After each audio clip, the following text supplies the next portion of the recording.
Hello, wonderful artists. Today we are talking about the artist named Pierre Mondrian. And he was a Dutch abstract artist. He was also a minimalist, which means we're only using a very select amount of supplies today. So let me tell you what we're doing. This is me sort of in the middle of my project, so let's start from the beginning. I've got this square piece of paper here, square, right? So it's the same on all four sides. I'm gonna write my name on it. Oop, that pencil doesn't work. All right, so I've got my name on it. I'm gonna flip it over, and now I'm gonna do some tracing. And you have a choice. You could trace in a Sharpie, or if you wanna be safe and make sure you can erase, you can trace in a pencil. That might be the way to go. I think pencil is always a good way to start. So you're gonna get a couple squares. Here are some of mine. Here's a paper square, here's a cardboard square, another cardboard square, another cardboard square, another cardboard square. So you can tell there are a lot of different sizes here. So I'm gonna choose the ones that I wanna do. I'm gonna start with this big one, and I'm just gonna start tracing. I can place them down wherever I want. Gonna make sure I hold that corner. Oops, so my pencil doesn't slide underneath. It's okay if it's not perfect, totally fine. There we go. So I'm gonna take some time and I'm gonna trace some of these squares, and I hope that you overlap them to make some really interesting designs. And you can choose to overlap them so one looks like it's on top of the other. So see how I stopped my line once I touched the other square? Or you can make them crisscross over each other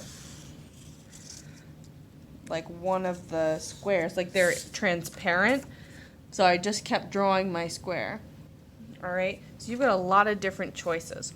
After I've traced all my squares, I'm going to make sure that I go over that in Sharpie. So it might be a little tricky to go over that in Sharpie. Sometimes I need to turn my paper so that I can draw a straighter line going down. I find it hard to draw a straight line across. It's much easier for me to go from the top to the bottom.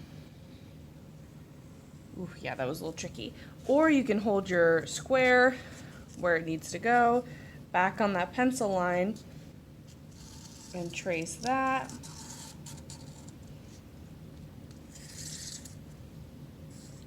Then if you miss any spots, you can just kind of clean up the edges.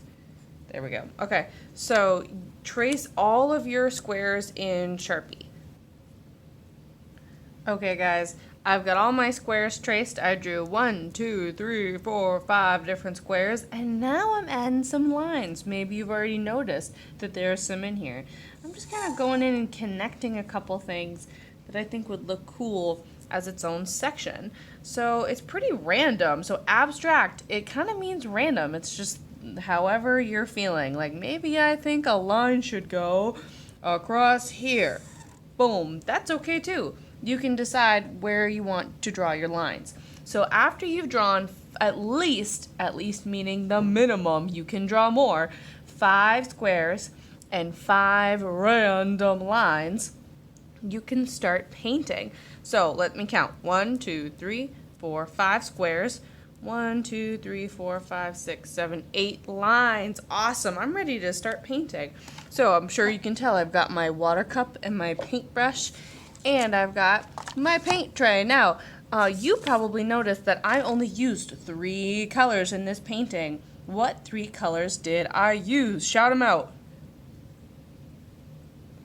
Red, yellow, and blue. Those are my primary colors. So those are the 3 colors I'm going to use today.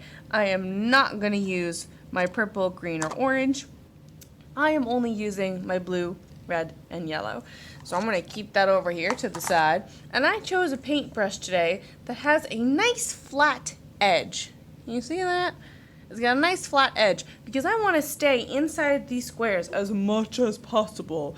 So when I get my paintbrush hair wet, swirl it around in my paint, and I start painting, I'll be able to paint really close to this edge, just like that, but not go over the edge, right? So I'm going to paint a lot of these squares. Now, The artist that we are inspired by today, Mondrian, he did leave some white space, but not all of it was white. So we're going to take our time and add a lot of cool color into this painting. Let me show you my finished painting one. Da da da. So this one, I added 1, 2, 3 spaces of red, 1, 2, 3 spaces of blue, 1, 2, 3, 4 spaces of yellow. So try to fit 3 spaces of each color. So I've got 3 reds, 3 blues, and even more than that of yellow. So you can kind of decide where it should go, but I want to see plenty of color on your paper. It's okay to leave some white spaces. So next we are going to get out our glue stick and our scissors because we need to add some details. So an important part of this artwork is its geometric design, which means lots of simple shapes. So I can take some of these black strips of paper, I have some white ones as well, I have some white squares, and I can add these in as details. So I can layer it right on top, I can make it interesting and make it diagonal. You guys decide how you want to add these strips of paper. Something I want to be aware of when I'm gluing these down is, first of all, that I'm adding enough glue and that my paint isn't still wet. So if you just painted and you're starting to add these pieces of paper, please make sure that your paper, the part you're gluing down on anyway, isn't so wet that it won't stick on. And it's okay if your paper wants to hang off a little bit of the edge. Check that out. That's okay. I can keep that if I like it, or I can choose to cut it off if I don't need it. Right? You can make these longer or shorter as you need. So take your time, add lots of cool designs. I'm going to show you what mine looks like when I am all done. Alright guys, I think I'm all done. So I got my multicolored squares and I traced them all in Sharpie and I painted them, and then I added these cool black and white paper strips. I added a couple paper squares and drew a design on the inside. I think it looks pretty cool. Don't forget that we are just working with simple lines and shapes today and those primary colors. Our inspiring artist would be proud. Here we go.